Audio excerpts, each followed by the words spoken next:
Hey everybody, welcome back to Greasy Boy Customs. Today we're talking about M37s again, but this time we're going to show you a little bit of the difference we're doing between the two builds and different things that you may come across or you may want to do with yours as well.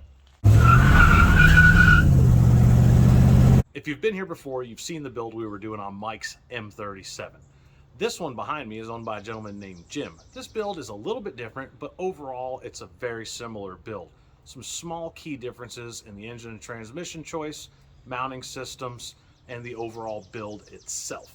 So we're going to take a look at Jim's and talk to you about some different things on it and compare it to what we did on Mike's, just to show you that there are other options out there, and just because I'm doing it this way doesn't mean you need to do it this way. One of the key differences you're going to notice between the two trucks is on Mike's, we opted to go for a brand new Chevrolet Vortec 350 engine and a brand new Turbo 350 transmission. Jim, however, was able to retrieve this engine and transmission out of, if I'm not mistaken, it was a Hummer limousine. So it's a little bit different, but what we have here is a late 80s, early 90s Chevy TBI 350 and a 700 R4 transmission. On Mike's, we went with a front engine plate that actually cradled the front of the engine and mounted it right up here kind of on these pads that were already existing. While that did work fine, it did create some issues as far as getting brackets to work in the front. We had to get a little creative, made it work. So this one, we ended up going with a standard mount. It's got a hockey puck style mount down in there, you can see. And we boxed the frame for the mounting surface on the engine mounts. Now the radiator, that is identical. We use the same radiator, the same mounting setup. It's in the same position. And as you can see, we still have plenty of clearance once we get our pulleys on, and we still have room to put the electric fan on the front side.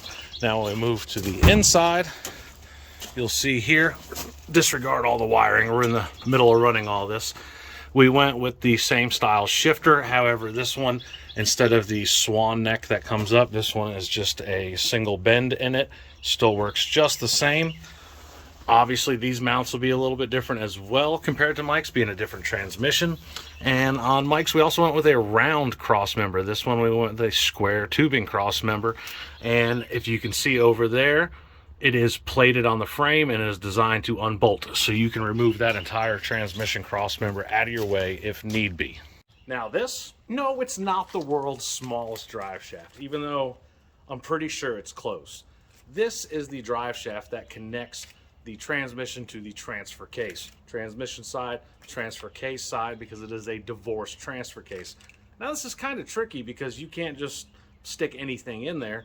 You have to make sure that you have enough slip to get it in there and into place, and also to where the angles are going to be correct, being that the transfer case is fixed in the cross member and you really don't want to move it around and affect the drive shaft angles.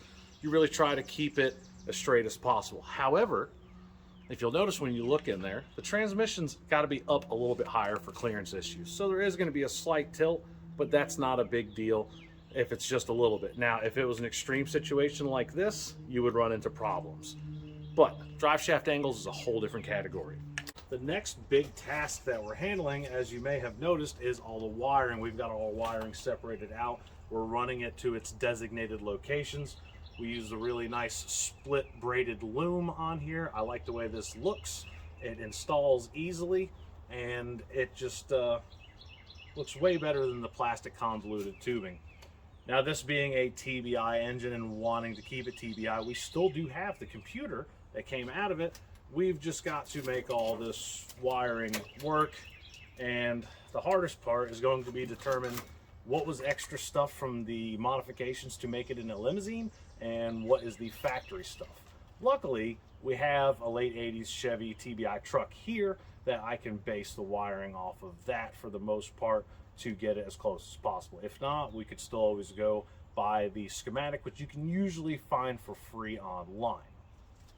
We went with the same Dolphin gauges, but we opted out of the tachometer, so we have a 5-piece gauge setup. These are completely electronic.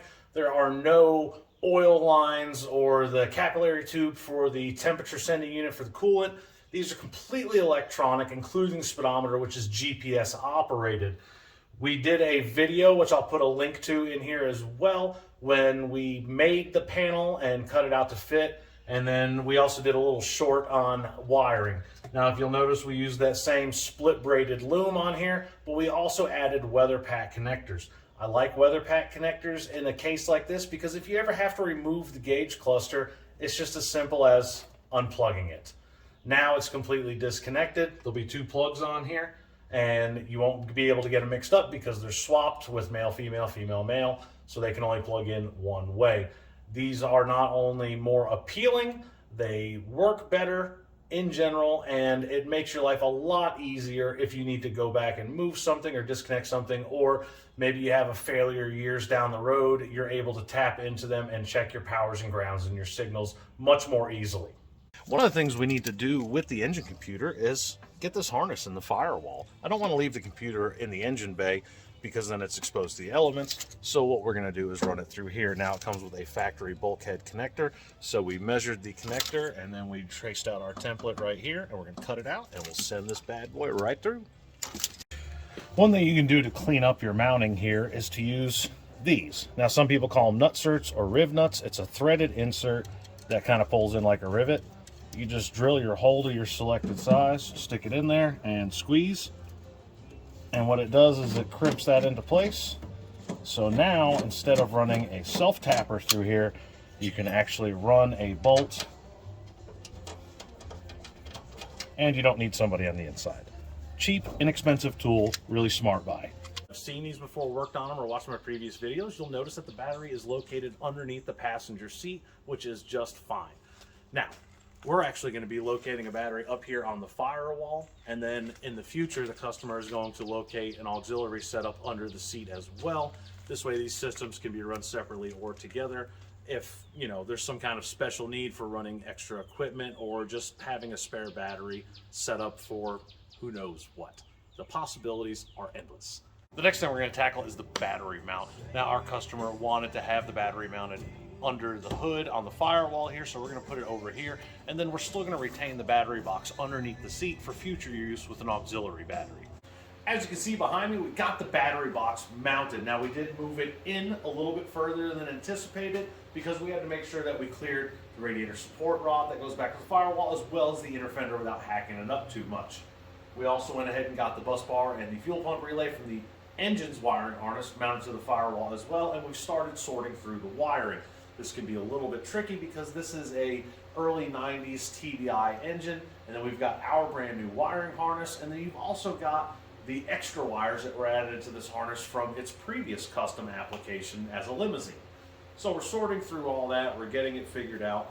We've got our fuel pump in from Jegs. We went with their pump, and this is a preset pump at 14 PSI. The factory TDI pump's around 12 PSI, so this should work pretty well. We'll get that mounted, run the fuel lines, finish the wiring, and then we'll start working on getting this thing fired up because that is the most important thing that needs to happen. Nope.